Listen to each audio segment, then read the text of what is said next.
Créateur et nous sommes sa création.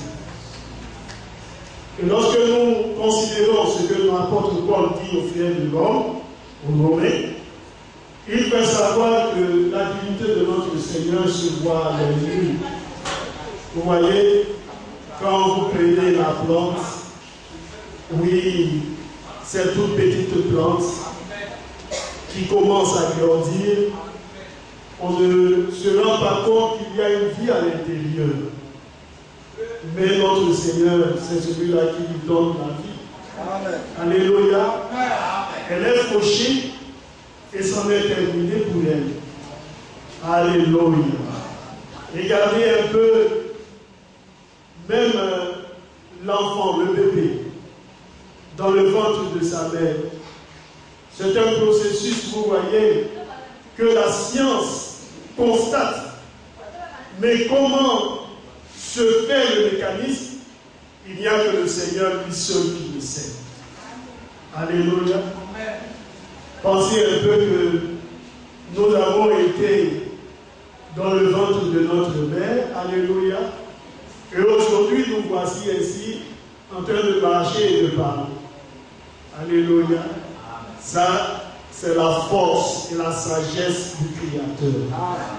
Alléluia. Notre Seigneur est bon. Et vous savez que tout ce que fait le Seigneur est bien.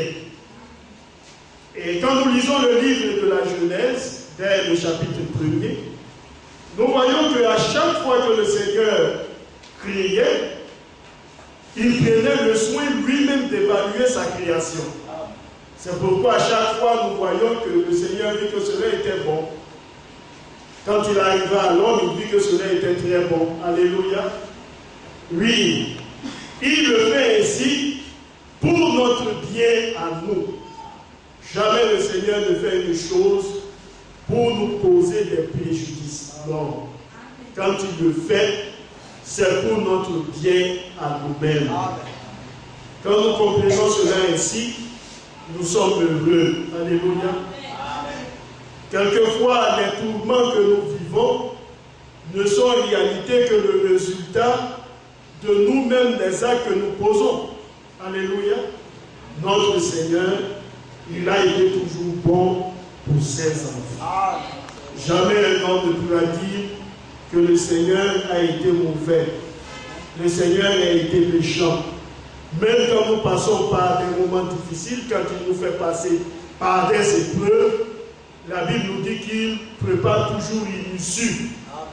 Le Seigneur ne nous met jamais, vous voyez, dans un lieu sans issue. Ce n'est pas possible. Quand nous sommes dans une situation, il y a toujours une issue quelque part. Tout peut sembler noir, difficile, sans solution, mais avec lui, il y a toujours une solution. Vous voyez, quand les disciples se trouvaient dans la barque et qu'ils étaient tout effrayés, qu'ils voyaient leur mort pointer à l'horizon, il y avait le Seigneur qui, tout en dormant, veillait sur eux. Il les regardait, certainement, il les observait, et lorsqu'ils se sont mis à crier ici et là, il s'est réveillé et il a tout simplement menacé ces gens-là. Il a pu nous dire qu'il y a un silence. Alléluia, c'est vrai. Il veille sur nous. Même lorsque nous passons par des moments difficiles et que nous pleurons, nous devons savoir qu'il est là, tout près de nous, à côté de nous, pour nous consoler. Alléluia. J'ai aimé un jour une déclaration d'un frère, il a dit que notre Seigneur, il ne fait pas que donner des paroles de consolation, mais il apporte la consolation. Alléluia. On peut apporter des paroles de consolation pour essayer de fortifier un homme, mais la consolation elle-même, elle vient du Seigneur. C'est pourquoi regardez que même dans le livre de Thessaloniciens, lorsqu'il a parlé des morts en Christ, l'apôtre Paul dit aux frères de Thessaloniciens, il exhortez-vous par ces paroles. C'est pas ça? Il dit de nous consoler par ces paroles. Oui, bien aimé. C'est bon de savoir que après que nous aurons marché avec le Seigneur, nous allons nous retrouver un jour dans la gloire. Et ça, ce ne sont pas des paroles de consolation, mais c'est même la consolation elle-même. Alléluia. Oui, bien aimé. Et c'est ainsi que le Seigneur marche avec nous. Nous allons lire quelque chose dans le livre d'Ecclésiaste. Au premier chapitre, nous allons continuer le message que nous avions apporté la dernière fois. Nous étions en train de parler de vanité, pour ceux qui se souviennent. Vanité. Et vous savez que l'expression vanité est un mot qui a été beaucoup employé par l'Ecclésiaste, le sage ou le prédicateur. Il a parlé de vanité pour indiquer aux hommes qu'il y a des choses auxquelles les hommes se donnent tant de peine qui, à la fin, ne produisent que des sentiments, des satisfactions. C'est-à-dire qu'on le fait, on le fait, on le fait. On ne finit jamais de le faire, mais on n'est jamais satisfait. Regardez quelqu'un qu'on pourrait dire archi-milliardaire. Il ne va jamais se lasser de chercher de l'argent. On ne comprend pas. On pourrait dire, mais celui-là, s'il reste comme ça chez lui toute sa vie, peut-être même 200 ans après lui, ses enfants, ses petits-enfants ne vont manquer de rien. Mais il a toujours la vigueur pour chercher l'argent. Ça aussi, c'est une vanité. Alléluia. Donc, on a pour avoir une chose, le sentiment d'insatisfaction fera qu'il cherchera à avoir plus que ce qu'il a. Regardez un homme qui construit une maison, et ça, on le voit souvent. Il construit une maison, après il se rend compte qu'il y a un plan qui est si beau. Il fait démolir la maison, il le prend, encore une fois qu'il y a un autre plan qui est beau, il démolit toujours la même maison qui est en construction, jamais la maison de fini. Elle est toujours en construction. Ça aussi c'est une vanité. Alléluia. Et Salomon dit ceci, de faire la cela. Chapitre 1, à partir du premier verset.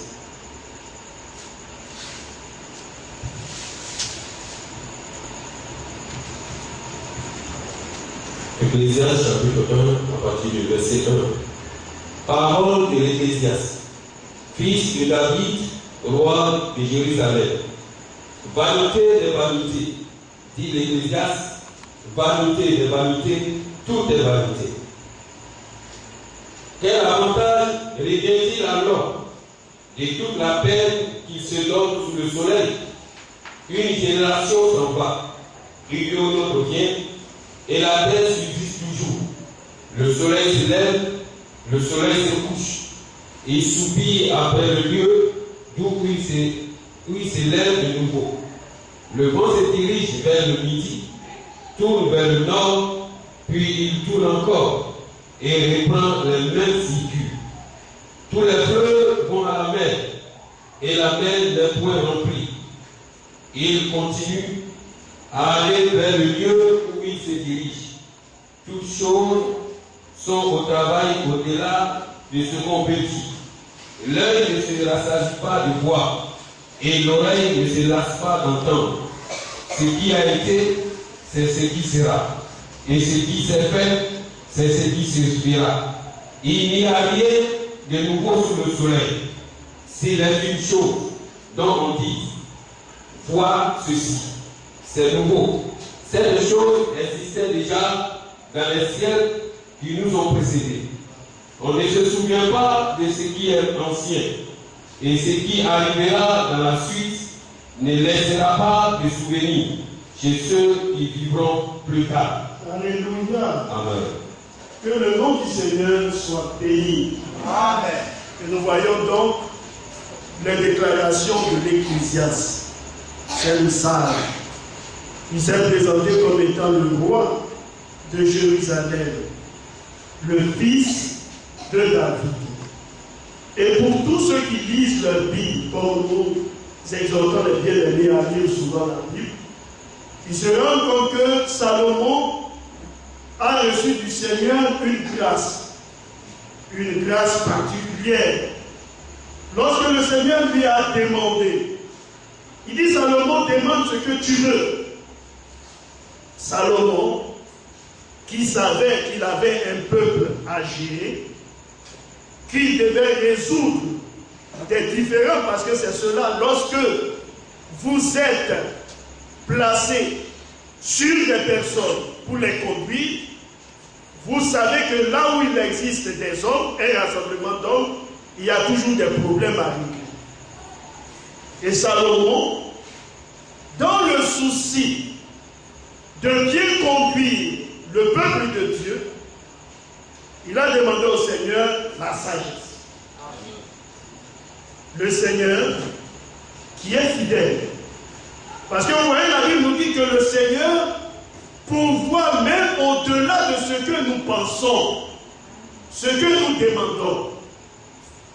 Quand le Seigneur a vu cette demande sincère, la sagesse, il lui a ajouté quoi? Les biens de ce monde. Et le Seigneur le dit aussi dans les évangiles, n'est-ce pas? Cherchez le royaume des cieux et sa justice, et le reste vous sera donné par-dessus. Il a regardé Salomon, et il lui a donné la sagesse. Il lui a aussi donné les richesses, afin que Salomon puisse conduire le peuple de Dieu, pas selon lui, mais selon le Seigneur. Aujourd'hui, il y en a trop qui ont des visions particulières. Lui, quand il est appelé par le Seigneur pour œuvrer dans le champ du Seigneur, il se crée une vision. Le Seigneur lui a donné une vision. Et il doit agir selon la vision que Dieu lui a donnée. Nous, le Seigneur nous a donné une vision. C'est la vision du temps de la fin. Le retour à la parole authentique et originelle du Seigneur. Il n'y a pas d'autre vision que cela. Alléluia. N'est-ce pas? Il dit: je vous enverrai Élie le prophète. Qu'est-ce que les hommes veulent comme vision nouvelle? Pour ramener le cœur des enfants vers les pères. Alléluia. Et c'est ce que Élie de notre temps est venu faire avec le message de restauration pour nous ramener au commencement. Alléluia. Alors si on doit parler de vision, on dit voici la vision que le Seigneur nous donne en ce temps de la fin. Quand les hommes ont commencé à chercher des visions et des visions et des visions, on a commencé à voir ici des tonnerres, alléluia, de l'autre côté des huitièmes messagers, parce que les hommes sont toujours à la recherche de ce qui est nouveau. Vous savez ce qui est nouveau? La particularité c'est quoi? Comme les hommes disent, tout nouveau, tout beau. Quand c'est nouveau, ça draine du monde. Quand c'est nouveau, ça crée d'abord, vous voyez, de l'enthousiasme. Mais attendez un instant. Lorsque le temps s'écoule, c'est alors qu'on se rend compte qu'on était dans l'illusion. C'est ça la réalité. Alléluia. C'est le temps qui manifeste. Alléluia. Tout se fait voir par l'épreuve du temps. Oui, bien-aimé. Vous mettez en terre une semence. Vous pouvez vous mettre à discuter sur l'identité de la semence. Mais attendez que la semence se grandisse. Vous n'aurez plus à confondre les deux semences. Non, ce n'est pas possible. Alléluia. Amen. Quand vous prenez le noyau de mangue, vous le mettez en terre, ils ont dit non, ça c'est tel plante. Non, ça semble être ceci. Attends, que ça grandisse, que ça porte du fruit. Il n'y aura plus matière à discuter. Alléluia. Et c'est ainsi. Oh bien-aimés frères, nous devons marcher dans la simplicité avec notre Seigneur Jésus. Alors Salomon a demandé la sagesse pour conduire le peuple de Dieu. Et au chapitre 2 d'Ecclésiaste, Salomon dit ceci: tout ce passer au chapitre 10, au verset 10, le deuxième chapitre. Il dit, je ne les ai point privés. Je n'ai infligé à mon cœur aucune joie. Car mon cœur prenait plaisir à tout mon travail. Et c'est la part qui m'en est revenue. Alléluia. Tout ce que son cœur a désiré, tout ce que ses yeux pouvaient voir, Salomon dit, je ne me suis point privé. Alléluia. Oui, bien aimé. Le roi Salomon, c'est un homme qui avait non seulement la sagesse, mais qui avait aussi l'expérience. Remarquez que le livre d'Ecclésiaste, tel que Salomon le donne par des enseignements, ainsi de suite, Salomon à la fin arrive à une conclusion. La conclusion, c'est que l'homme doit craindre le Seigneur. Salomon avait éprouvé, vous voyez, toutes sortes de plaisirs, que ce soit la femme, que ce soit la boisson, et toutes ces choses. Mais à la fin, Salomon a pu constater que ces choses n'étaient que vanité et poursuite du vent. Alléluia. Le plus grand des viveurs de ce monde ne peut pas se comparer en expérience à la vie de Salomon. Salomon aussi vivait, n'est-ce pas? C'est lui qui a dit, va et vois qu'un ton fait, n'est-ce pas? Puisque tu prends plaisir à tout ce que tu fais. Il en a eu, il a eu des femmes de grande quantité. Aujourd'hui, on dirait en quantité industrielle. Mais à la fin, dans son discours, il dit, mon frère, crains Dieu. Amen. Alléluia. Si tu penses que tu bois bien, il dit, sache que moi je buvais. Plus que toi, tu le bois. Alléluia. Si tu penses que quand tu vois une femme, tu ne peux pas rester tranquille, sache que moi aussi, j'ai eu des femmes comme je voulais. Mais il dit, mon frère, la fin du discours au gré de Dieu. Alléluia. C'est ça, ce qu'il y a de meilleur pour nous à la fin. On va boire, on ne finira jamais d'en avoir assez. N'est-ce pas? On va avoir des femmes, on ne finira jamais d'avoir des femmes. Vous savez, il y a un homme, on ne sait pas si c'était sa manière à lui de faire. Sa religion à lui permettait de prendre de quoi 4 femmes.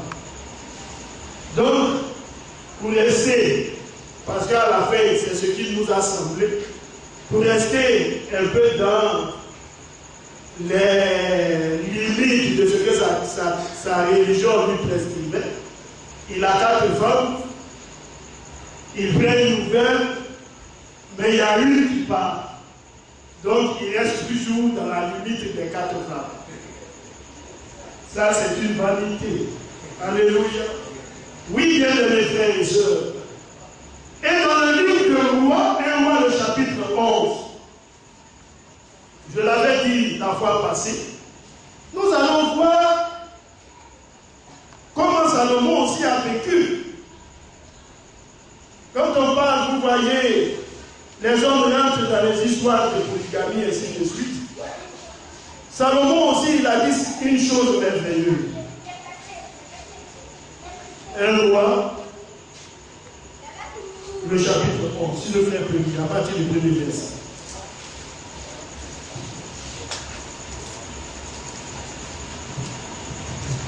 1 Roi, chapitre 11, partir du verset 1. Le roi Salomon aima beaucoup de femmes étrangères. Amen. Outre ça? Oui, amen. La Bible nous dit qu'il a aimé beaucoup de femmes étrangères. On dit, bien aimé, marie-toi en Christ. C'est lui qui voit que dehors ça s'indique à l'intérieur. Fais attention. Amen. Parce que dehors, là, il y a toujours un danger. Quand Dieu dit déjà, il faut rester dedans. Il ne faut pas être plus intelligent que Dieu. Parce qu'à la fin, nous voyons au bout de notre nez, mais le Seigneur, lui, il voit derrière notre nuque. Alléluia. Oui, bien aimé. Outre la fille de Pharaon, des Moabites, des Ammonites, des Edomites, des Sidoniens, des Étiennes, appartenaient aux nations Donc, appartenant aux nations dont l'Éternel avait dit aux enfants d'Israël, vous n'irez point chez elles, et elles ne viendront point chez vous. Elles tourneraient certainement vos cœurs du côté de leurs yeux. Ce fut à ces nations que s'attacha Salomon, entraîné par l'amour. Amen. Est-ce que nous comprenons? Entraîné par l'amour. Comme les hommes disent, l'amour a des raisons, même que la raison il en fait pas ça. Voilà. Il faut qu'on soit lucide. Amen. Si on commence à raisonner comme ça, tu vas aller tomber dans un ravin. Il faut faire attention. Ça, c'est ce que le Seigneur dit. Amen. Salomon, la Bible nous dit que conduit par l'amour, c'est pas ça? Et puis il a commencé à aimer toutes ces femmes étrangères. Mais bien aimé, quand vous allez continuer de lire, et on va lire, on va voir que ces femmes étrangères à la vieillesse de Salomon ont détourné son cœur du Seigneur. Et la Bible nous dit, son cœur ne fut pas attaché au Seigneur comme l'a été le cœur de son père David. C'est fait quoi? Par le biais de la femme étrangère. Alléluia. Dieu dit, elles seront des épines dans vos côtés. Et puis là, lui, il ne comprend pas. Lui, il pense que non, lui, il va prendre et puis il va arranger la situation. Mais Dieu sait que tu ne peux pas arranger la situation. C'est pourquoi il te dit qu'il faut faire ce que lui, il te dit de faire. Alléluia. Et c'est ce que Salomon a fait. Lui, il est au verset 3. Verset 3. Il eut 700 princesses. Amen. Ah, Salomon a eu beaucoup. 700 princesses. C'est pas ça? 700. C'est pas 7, hein? 700. Alléluia. Et puis, à cela, il a eu quoi encore? Pour femmes et 300 concubines. Et 300 concubines. 500 princesses, 300 concubines. Si on additionne, ça fait combien? Ça fait 1000. 1000, pas pour 2, pas pour 100, mais pour une seule personne. Alléluia. Quand on dit que les rois avaient des arènes, ça c'était pas un jeu. Salomon avait 1000 femmes à sa disposition. Alléluia. Il n'était même pas sûr que une femme puisse, vous voyez, partager une intimité avec Salomon 2 fois, ou bien même une fois l'année. Dis bien aimé. Tout ce que son cœur a désiré, il l'a fait. Alléluia. Mais comme la parole a été écrite pour nous donner des instructions, pour nous servir d'exemple, pour notre instruction, Salomon nous dit, ah, bien aimé, moi j'ai fait tout ça, mais j'ai trouvé que ça ne m'a pas profité à grand chose. N'est-ce pas? Amen. Alléluia. Amen. Regardez un peu, pour montrer que toutes ces choses sont des vanités, c'est que le Seigneur, parlant de l'éternité que nous aurons à vivre avec lui, lorsque nous aurons des corps glorifiés, il dit, à la résurrection, on ne parlerait plus de mariage. C'est pas ça. Ce serait terminé. Hein? Un bien-aimé ne verra pas un bien-aimé pour qui c'est éternel. Ce sentiment-là va disparaître. Alléluia. Mais au jour d'aujourd'hui, ce sentiment, il existe. Alléluia. Oui, bien aimé. Alors Salomon, il a livré son cœur à beaucoup de choses. Et la Bible nous dit que ces femmes détournaient son cœur. À l'époque de la vieillesse de Salomon, ces femmes inclinaient son cœur vers d'autres dieux. Et son cœur ne fut point tout entier à l'Éternel, son Dieu, comme avait été le cœur de David, son père. Alléluia. Quand vous continuez de lire, vous allez voir qu'il y a toujours des retombées. Derrière chaque parole du Seigneur, soit la bénédiction suit, ou alors il y a la sentence qui suit. Quand il a désobéi, le Seigneur a dit: je vais déchirer la royauté de Dieu. Et c'est ce qui a été fait. Je crois que j'ai raconté cette histoire. Lorsque son fils a accédé au trône, le peuple est venu tout simplement vers lui pour lui demander d'alléger le joug que son père David avait mis sur eux. Mais lui, vous savez, la sagesse là, c'est le Seigneur qui la donne. Oui, bien aimé, la sagesse. Même écouter les conseils, c'est aussi faire preuve de sagesse. Mais il y en a qui n'écoutent rien. Lui, il sait tout. Arrivé. Souvent, même vous lui dites quelque chose, vous commencez à parler, puis lui, il a terminé. Il termine les propos que vous êtes en train de lui donner. Pour vous montrer que lui, il connaît. C'est-à-dire, frère, vous essayez de la dire. Ce que tu dis là, moi déjà, je connais. Ça ne donne pas, ou ça n'encourage pas à donner des conseils à ce genre de personnes. Parce qu'il a tendance à vous montrer que lui, il sait tout. Alors qu'est-ce que vous allez lui dire qu'il ne sait pas? Alléluia. Amen. Alors il lui donne le conseil, il a laissé les vieillards, l'expérience. Et puis il est allé voir ses amis, la même génération. Il m'en dit quoi? Non, on peut laisser les vieillards. Ça, c'était le temps ancien. Ils ont fait leur temps, maintenant c'est nous, on est là. Il faut dire comme ça au peuple. Et puis il a eu le courage d'aller se tenir devant le peuple et de dire: mon petit doigt. Vous voyez, regardez les doigts de ma main. Il dit: mon petit doigt, je ne sais pas s'il faut dire c'est le pouce. Mon petit doigt là, c'est plus gros que le reste de mon père. Vous n'avez rien vu. Le jour qu'il a mis sur vous là, moi je vais mettre encore plus. Quand le peuple est quitté, il a dit: ah, chacun retourne à sa tente. On va voir qui va gouverner. Et c'est ce qui a été fait. Mais à cause de la désobéissance de Salomon, parce que c'est Salomon, sa désobéissance qui a provoqué la division du royaume. Mais à cause de David, le Seigneur a dit: je n'enlèverai pas totalement la royauté.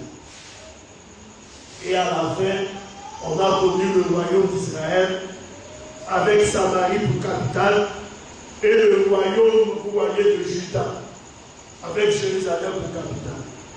Juda et Benjamin. Alléluia. Oh bien-aimé, toutes ces choses auxquelles les hommes se livrent dans le temps de rigueur, la Bible dit: ce ne sont que des vanités. Oui, bien-aimés frères, et nous avons parlé de Genèse, le chapitre 2, lorsque le Seigneur, il a créé le jardin d'Éden et qu'il a mis l'homme pour le cultiver, le garder. Ça, c'est ce que la Bible dit. Le Seigneur a mis tout à sa disposition, tout à sa portée. Mais il lui dit: tu mangeras librement de tous les fruits du jardin, mais tu ne mangeras pas de l'arbre qui est au milieu, celui de la connaissance du bien et du mal. Car le jour où tu mangeras, tu mourras. Mais bien aimé, l'homme aime tout ce qui frappe, tout ce qui est beau, tout ce qui attire. C'est là-bas l'homme va. Le sang, vous voyez, l'homme a des difficultés. Lorsqu'on voit le sang, tout le monde ne supporte pas le sang. Même le sang des poulet, Vous voyez, quand on voit un poulet en train d'être égorgé ou bien un mouton, tout le monde ne supporte pas cela. Alléluia. Le sacrifice d'Abel était spirituel, tandis que le sacrifice de Caïn était charnel. Mais si on devait parler de qualité de beauté, on aurait parlé de celui de Caïn. C'était bien fait, bien constitué, bien joli, parce que lui, il a pris les fruits de la terre. Mais l'autre, il a pris les premiers-nés de son troupeau. Bien aimé frère, nous devons marcher correctement avec le Seigneur. Dans la crainte de son divin nom. Alléluia. Et l'homme, qu'est-ce qu'il a fait? La femme. La Bible dit que la femme a vu que l'âme était beau. Nous avons parlé de cela. L'âme était beau. Qu'il était bien pour ouvrir les yeux. Pour procurer la sagesse. Et puis, la Bible dit qu'elle s'est laissée séduire. Le péché est entré. Bien aimé, il n'y a rien de nouveau. Hein? C'est la même chose quand on dit, lui là, c'est un beau parleur. C'est comme ça aussi. Parle bien. Quand il commence à parler, alors, vous êtes sous le charme. Ça, c'est avec nos sœurs, nos jeunes sœurs. Les filles, vous voyez, de ce monde. On est sous le charme. Parce qu'il parle bien. Il articule bien les mots. N'est-ce pas? Quand un homme veut paraître beau et élégant pour séduire, qu'est-ce qu'il fait? Quand il s'habille, il ne met pas tous les boutons correctement. Hein. Il s'habille et puis il laisse quelques boutons là avec une chaîne.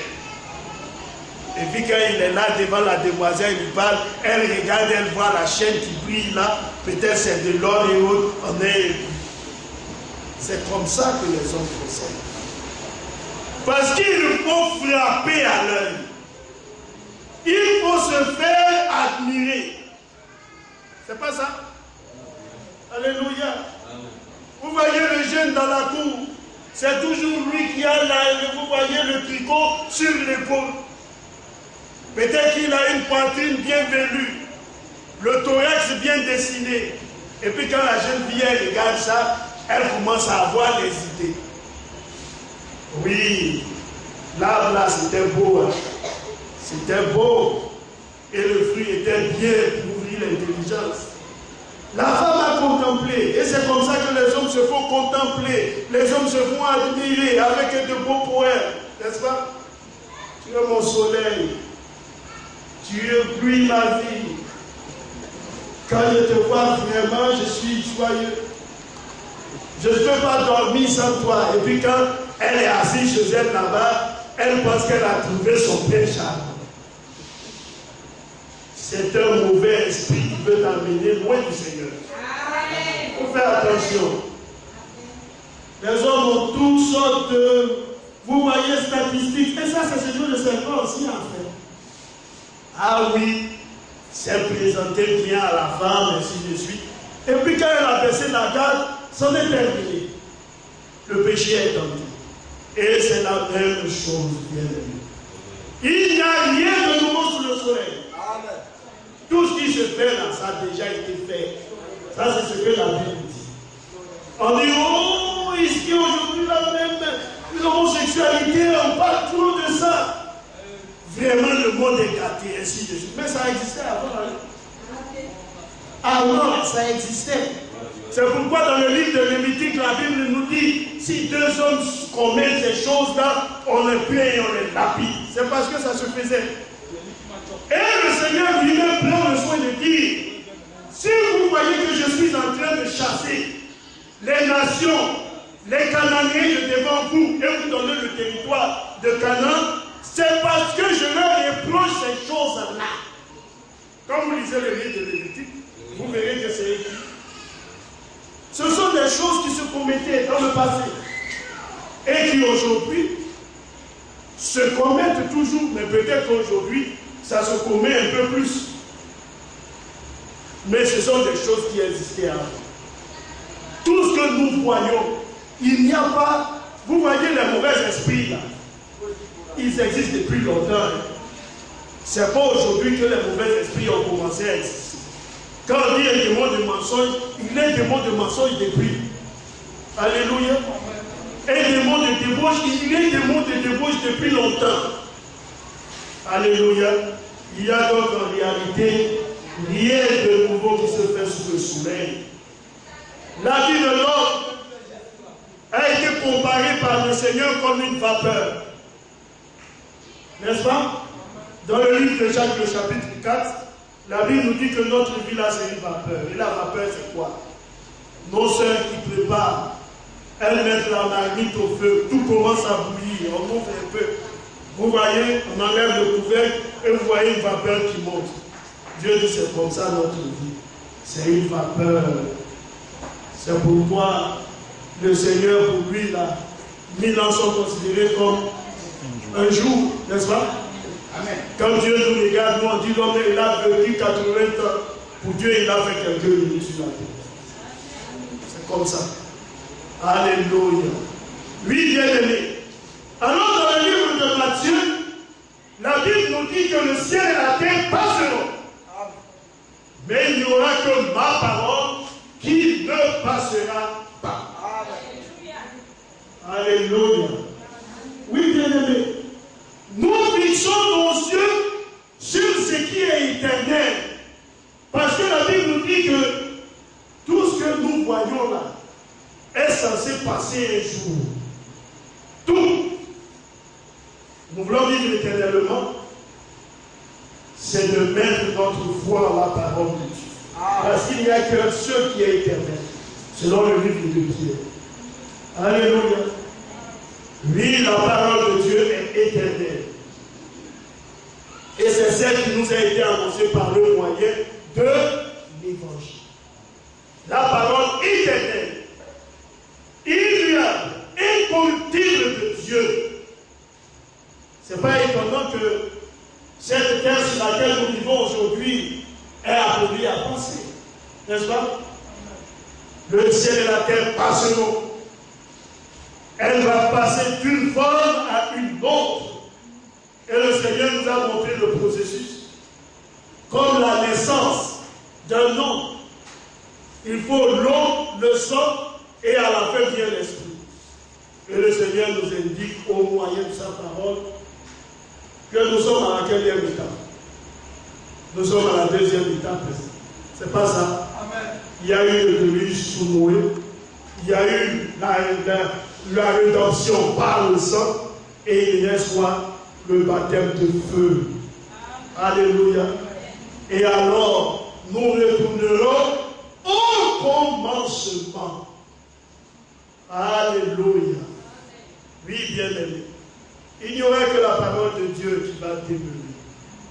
La parole de Dieu, elle est éternelle. N'est-ce pas? Oui, voilà pourquoi le prophète disait, conformément aux Écritures, l'enfer n'est pas éternel. Parce que pour que l'enfer soit éternel, il faut que la vie de Dieu y soit. Par conséquent, elle ne peut pas être, ou il ne peut pas être éternel. Mais il n'y a que seul le Seigneur qui soit éternel. Dans le livre des Psaumes, il est dit, d'éternité en éternité, tu es Dieu. Alléluia. Notre Seigneur est le seul éternel. Voilà pourquoi aussi dans l'Ancien Testament, il s'est révélé sous le nom de l'Éternel. Ce qu'on appelle aujourd'hui Jéhovah, n'est-ce pas? Celui qui est. Bon, il dit à Moïse, quand tu viens dire aux enfants d'Israël, tu dis, je suis mais à parler. Je suis celui qui suis. C'est moi le Jésus. Pas j'étais, pas je serai, mais je suis. Il est toujours présent. Alléluia. N'est-ce pas? Dieu ne se raconte pas seulement au passé. Il ne se raconte pas aussi seulement au futur. Mais aussi il se raconte au présent. C'est pas ça? Hébreu nous dit aujourd'hui. Ce n'est pas demain ni hier. Si vous entendez ma voix, n'endurcissez pas vos cœurs. Comme au jour de la révolte, où vos pères le tentèrent dans les déserts, n'est-ce pas? Et ils ont vu mes œuvres. Alléluia. aujourd'hui. Oh bien-aimé, nous devons revenir à notre Seigneur. Entièrement, nous allons lire quelque chose, toujours dans le livre d'Hébreux, chapitre 9, la rédemption par le moyen du sang. Nous allons voir ce que l'auteur du livre d'Hébreux nous dit. Hébreux 9. On peut lire à partir du verset 14. Le verset 13.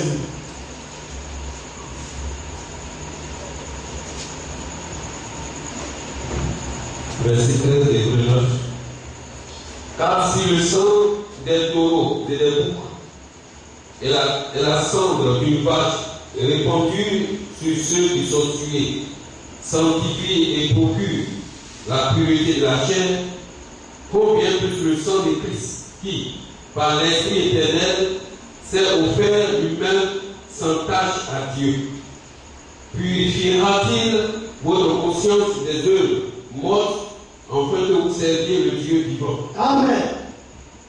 Car si le sang des taureaux et des boucs et la cendre des vaches, le sacrifice lévitique, alléluia, lorsqu'il était offert, la Bible nous dit qu'il couvrait le péché.